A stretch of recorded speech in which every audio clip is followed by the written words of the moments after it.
Hey coconuts, welcome to the kingdom. Today I'm just going to be going over some of the shrimp tanks that I'm setting up. I figured it'd be fun to follow along and I can show you guys what I'm using and all the tanks and how they're set up too. So a long time ago I used to breed a few colors of shrimp, mainly red cherry shrimp that I was able to breed up to fire reds, but then after a while I did end up getting rid of all of my colonies. Recently I got the bug again and I'm setting up a few tanks, so I wanted to follow in the process of all the stuff I'm going to use and show you guys the tanks too.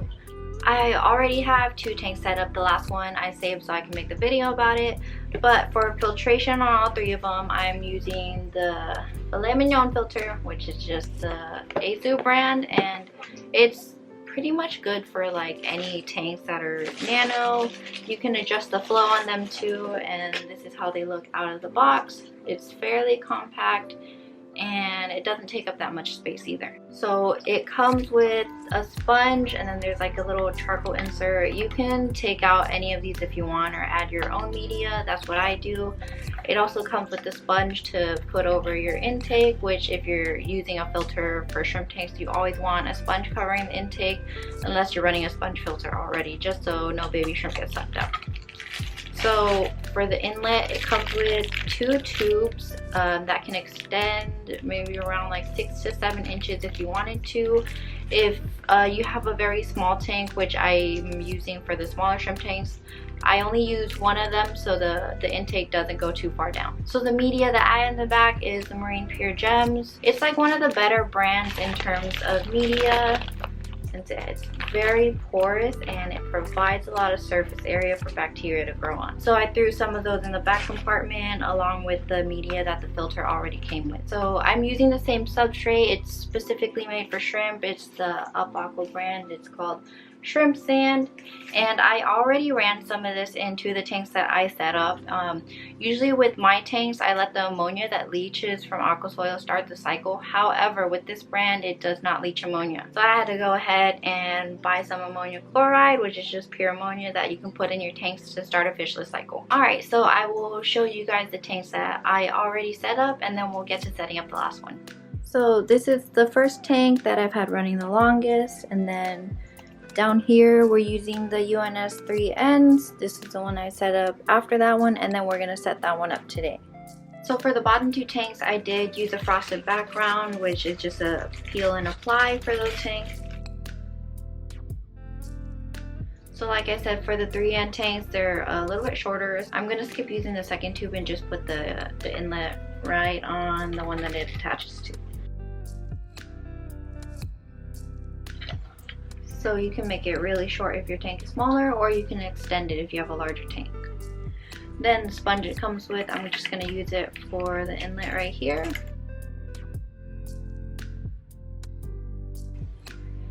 So it's a pretty neat filter. The only complaint that I might have about it is that it's a pretty coarse sponge. I'm not sure if shrimplets will be able to get through it or not, but I do know that they won't get directly sucked in unless they go like deep within the sponge. So then after I have it set up like this, I just add a few pieces of Marine Pure. Realistically, I only need a couple pieces just because the whole box is meant for up to 70 gallons, but I add 15 of them anyway just because I can fit that many in the back. And you usually rinse them off first, but I like to just put them in there as is.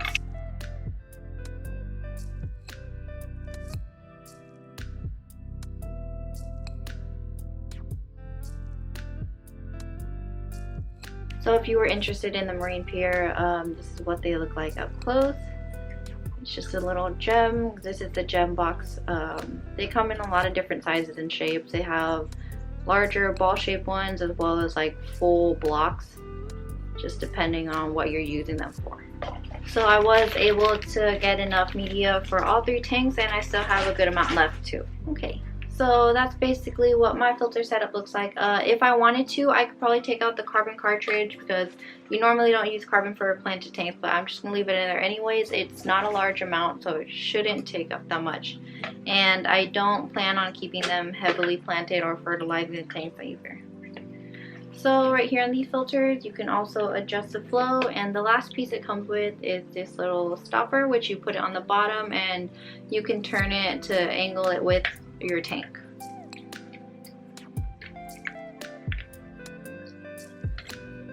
So here's the tank. It's the UNS3N. They're 3 gallons, and this is just a Walmart light.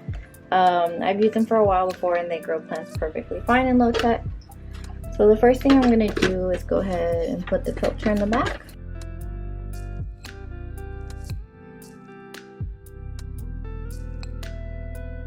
I'll just leave this here for now. And I have some leftover shrimp sand from the other batch, so I'm going to use this bag first.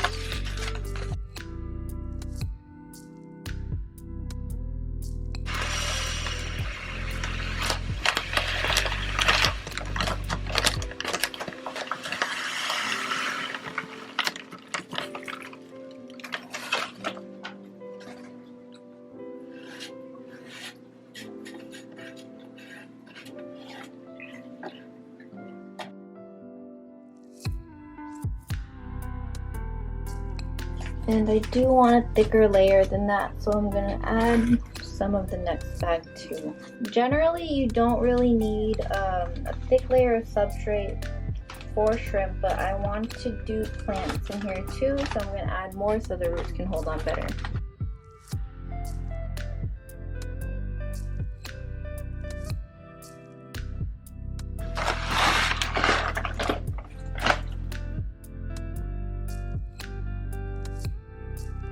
Now I added too much, so I'm just going to take some out.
So that's the basic process of how I set up the other ones. I added ammonia to start the cycle, so in a week or two, depending on how long the cycle takes, we'll be ready to add shrimp. So for now, it's just a setup video. So the bigger tank up there is for the Caridina shrimp. The ones in this bowl, I'll be taking this bowl down, and the 2 down here I'm going to use for Neos. So I wanted to show you guys what I'm going to be using for their water. I do mix their water specifically for them, so it's the best that I know they can get. The brand that I like to use for them is called Salty Shrimp. I use both the GHKH and just the GH for the Caridina shrimp, and this one for the Neo shrimp. So when I do use these, you always want to use them with either distilled or RODI water. For the Caridinas, I remineralize anywhere from 120 to 150 TDS, and for Neos, I prefer around the 200 range for them. They can accept a very large variety of parameters, but that's just where I like to keep them.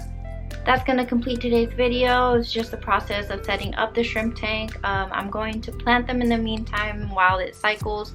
I'm not sure on what hardscape I want to use, just because a lot of stone does leach mineral into the water, and you want stable parameters for Caridina shrimp especially. So I will decide whether I want to use hardscape or not. Then the next video should be on adding the shrimp over. So the top tank, the 7 gallon, is going to be for the Caridinas, which I have pandas, shadow pandas, and a bunch of Michelins of them. And for the bottom tank, I'm gonna move the Carbon Release and the Blue Dreams into one, and most likely a different kind of Neocaridina in the second UNS. I'm sure I probably forgot to cover a lot of details, so if you do have any questions, feel free to post them in the comment. I'll try my best to get back to them.